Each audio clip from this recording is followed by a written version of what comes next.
Hello, welcome to Local Matters. My name is Vicki Evans. For the past 50 years, Assistance League of Tucson and its tireless volunteers have worked to improve the lives of disadvantaged men, women, and children in our community. Through Operation School Bell alone, more than 3,600 local school children receive new clothing and school supplies each year. This is also the first year for a wonderful community-wide fundraiser called What's It Worth? Professional arts and antiques appraisers will be able to tell us just how much that yard sale find is really worth. So please welcome Kim Sparling. Kim, thank you for being here. And Kim is the co-chair, one of the co-chairs of What's It Worth. And we also welcome Catherine Barron. Catherine, thank you for being here. And Catherine is an art historian and appraiser, and she owns and operates Catherine's Estates and Appraisals right here in Tucson in the Los Barrios district. So again, thank you both so much for being here. Talk about Assistance League of Tucson, Kim. It's been here, I said, at least 50 years, a little more. How is it different than other nonprofits? We are 100% volunteer. From our CEO to our property and grounds, we just do it all. We also have two auxiliaries, our Professional Association of Women's Services, PAWS, that allows women in the workforce the opportunity to volunteer, and Assist Teens, which is for high school age young women to teach them about volunteering in the community, giving back, and also leadership skills. Right. We also are part of a nationwide organization of 122 chapters, Assistance League. Oh my gosh. So the philanthropic programs, I mentioned Operation School Bell because that is so big. I mean, it's grown and grown because I know the need is there. But you also have other programs, right? Philanthropic endeavors. Yes, we do. We have Starting Over Supplies, which provides basic housekeeping and personal grooming items to people who are coming out of shelters or abusive situations. Many times, the receipt of one of our kits through the social service agencies in Tucson is the difference between a family getting its child back from foster care and not. That is so wonderful. I know. Yes, it is. And it is And amazing. we also have assault survivor kits, and each of our auxiliaries also has their own philanthropic programs. Right. And of course, the one I know the most about and just feel so strongly about is Operation School Bell. And this is what these tireless volunteers of Assistance League of Tucson do. Let's take a look. Assistance League of Tucson, through Operation School Bell, gives me the opportunity to make a difference in a child's life. I want to tell you how lucky I am to be a part of this organization. How lucky am I? Each dressing day, I get to welcome elementary school children to our facility. Last year, through generous community support and donations, we gave away enough clothing to dress more than 3,800 children. I would like to tell you about three brothers. While I was helping them pick out their new clothes, I found out they were homeless.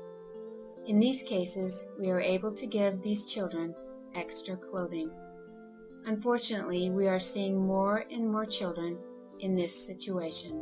It is not just about giving new clothes to these children. It is about being able to spend time with them. It is about being able to help build their self-esteem, give them positive reinforcement, and maybe make a small difference in their lives. Assistance League gives me the opportunity to do all of these things.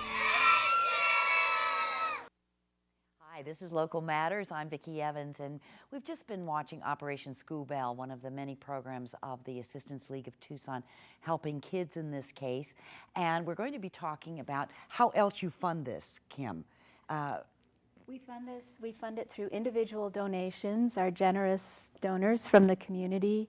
Businesses and foundations give us grants, and of course our thrift shop, which supports more than half of the funding for our philanthropic programs. And Catherine has been a generous donor through her business to our thrift shop. Mm-hmm. Yes, it was through the thrift shop that my company first got involved. When I do estate sales and liquidations of homes, there's always items at the end that are left over, and it's very gratifying to see those things going to the thrift shop with the idea that they're going to help the School Bell program, and the idea that it's giving a new lease on life for people and also for these things. It's a very environmentally green, wonderful thing to do.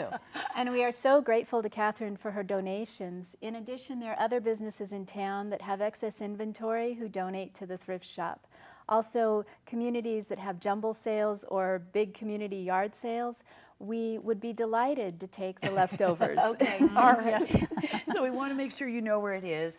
It is the Assistance League thrift shop, and that's where your campus is really, and your Yes. offices, located at 1307 North Alvernon. And if you want to call, it's 326-8452, or always go to the website assistanceleaguetucson.org. And now we get to talk about the What's It Worth event coming up in February of 2012. And Catherine, as you notice, we've got some things on the set here that Catherine is going to do her thing. Yes. And Catherine, along with other appraisers that you'll mention, Yes. have appeared on PBS's Antiques Roadshow. So Yes, there is a collection of giants, the first and foremost in their field as far as the appraising circles go. We're going to have Michael Flanagan, who will be doing folk art, Colleen Fesco, who will be also doing paintings and poster art. Linda Dyer from Tennessee will be doing the Native American, those kind of Native American bling pieces, bring them on. We've got Raphael Elledge, who is a Civil War expert and also on guns. We've got local talent too. My colleague James Supp is going to be working on the tools, the odd things you find in the garage, that's the so stuff that doesn't work. He somehow figures it which out. I've probably thrown away a fortune. That's We all I all can say. Where was have. James when I needed him? Right, Laura Woolley is rocking with the rock and roll memorabilia and popular culture.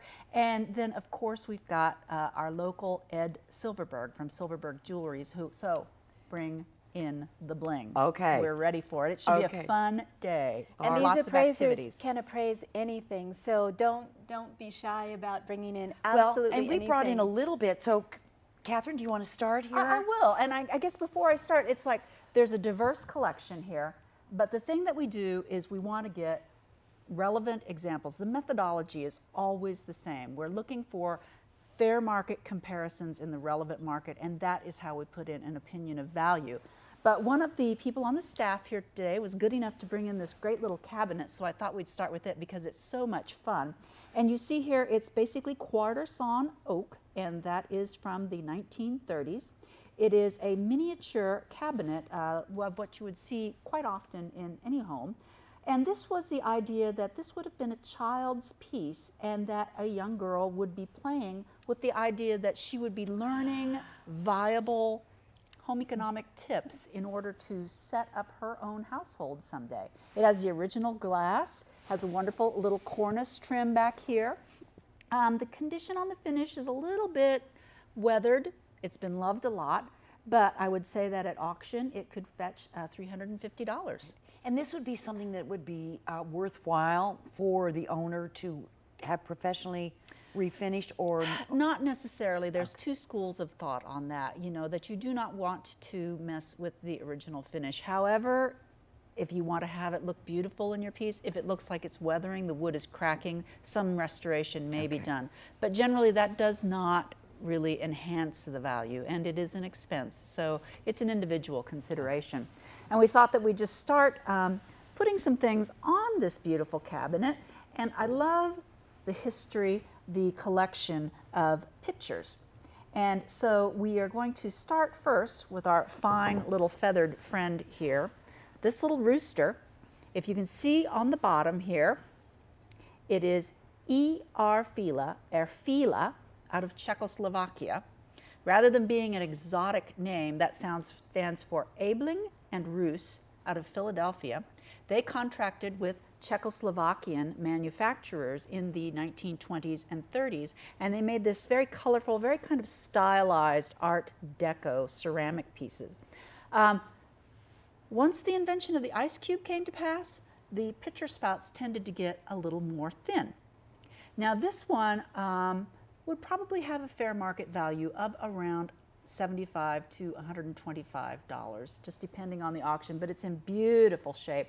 You wouldn't want to put it in the dishwasher because these kind of glazes just don't hold up. Okay. But what a fun piece. This one is a little bit older. No ice cube, you had block ice. So you see this wide pitcher, this wide spout Oh that you my could. gosh. We can also tell it's 19th century by the kind of very fanciful little nursery romanticized Renaissance patterning here that's on it. We look underneath and it's a Royal Dalton piece and it is Morrison pottery. I'm going to hold that up so Yeah. you can get a better shot of that Right. again. And this one too, even though it's a little older, it's a beautiful piece. Royal Dalton is not as popular now.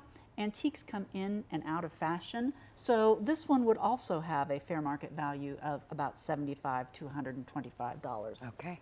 We put our friends up here and then we'll go down. This is your opportunity Okay. because This is interesting. this is a lovely piece of jasperware, Wedgwood pottery. This extreme blue is known as jasperware. It's an older piece, as we can tell by looking at the bisque bottom. The beauty of appraising and art history is that the answers are always right in front of you. You just have to know what to look for. So Wedgwood did not stamp early pieces then? No, they did not do So that. how old is that? That's about 1840 to 1850. Okay. And maybe 10, 15 years ago, it would have been $250 to $300. Now, Wedgwood seems to have gone out of favor, and it's a shame because it's a beautiful. beautiful piece of history.